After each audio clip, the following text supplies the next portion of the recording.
the Overcast. If you've got a fabric that's really flying away, really fraying a lot, a polyester brocade, something like that, that just puffs open the minute you touch it, this is something that's going to help control those edges and hold them in.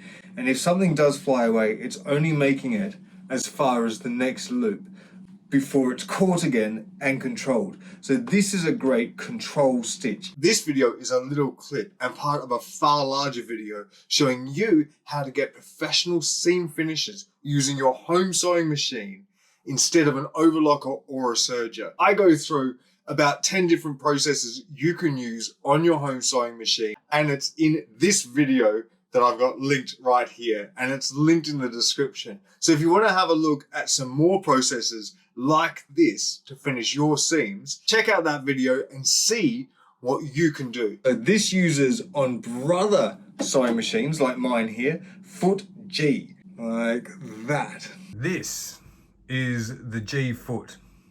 And if you have a look here, you can see it's got a little blade or a guide. That's what that is, this round bit here.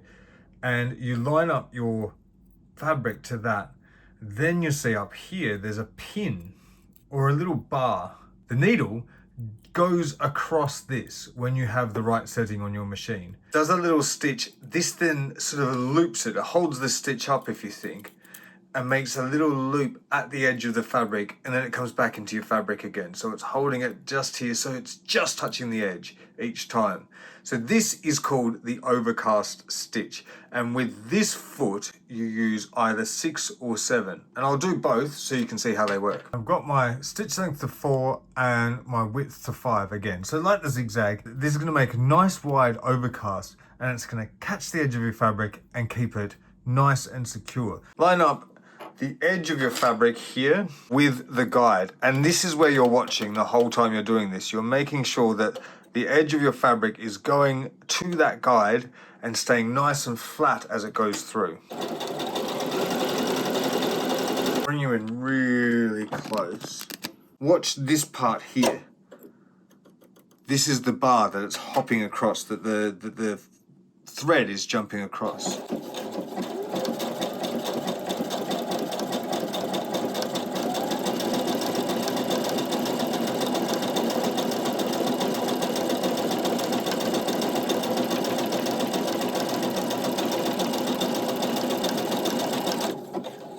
You see that? That is absolutely beautiful, both sides. And if you look really close, do you see here? It's literally jumped across and done a loop. So it's pulling that edge down. It's holding all the fabric that might fray out down and into the side. And it's a lovely, neat finisher. You can see if I was to press this either side, which I will in a minute, but look at that. So that is gorgeous. And a lot of machines have that. It looks like overlocking. And as I keep saying throughout the video, imagine this in matching thread. So this is in stark white thread, so you can see what I'm doing and how it turns out in this video. But you wouldn't choose that. You would choose something gorgeous that goes with it, like this. I mean, that's not even going to show up. It's going to look so neat. And that is the whole key. And this one is a little different. It does a lot more stitching down here. It's a little bit more secure, if you like to think of it that way. You'll have a look.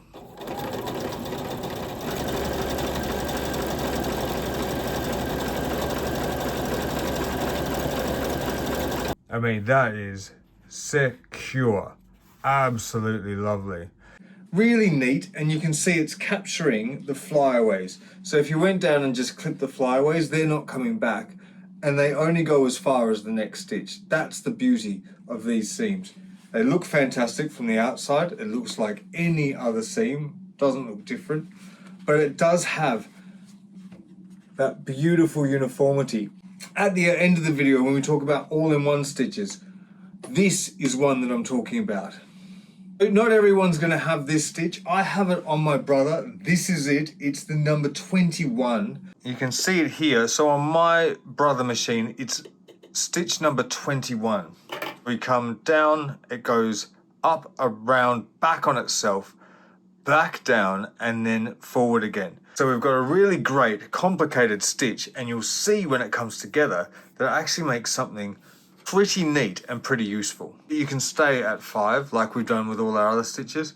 What you want to do is play around with your stitch length. Here is me expanding the length as we go along. So this is 1.6, then we move up to 2.5.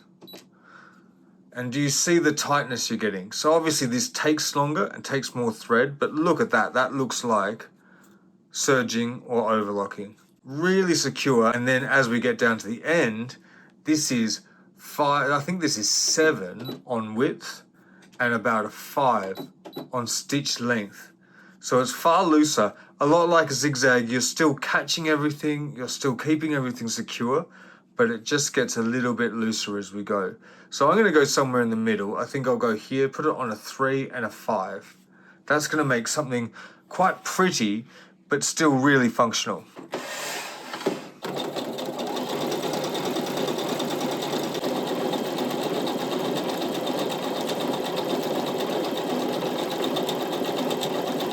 Again, always picture this in the correct thread as well. I'm doing this for you so you can see, but imagine if this matched.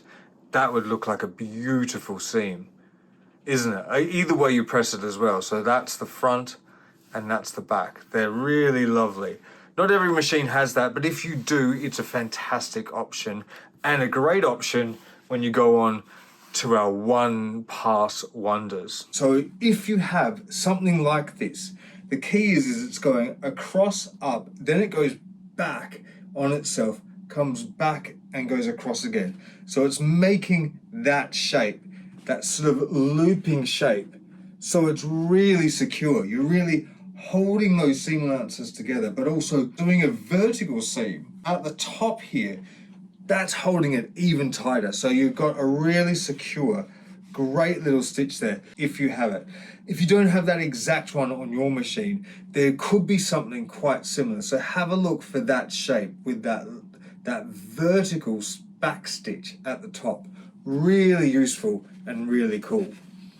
Thank you for watching this video. I made this tutorial as part of a far larger tutorial, which is in this playlist that you're watching this on right now. If you want to find out about more seams that are good at finishing edges in your sewing, it's all in this playlist that you're watching this video on right now. This video, all about how to get that professional look using your home sewing machine. I cover about 10 different processes all together, and they're all here now in that video on YouTube. I'm Alex, and I love to sew. If you like to sew, then follow along for more tips just like this.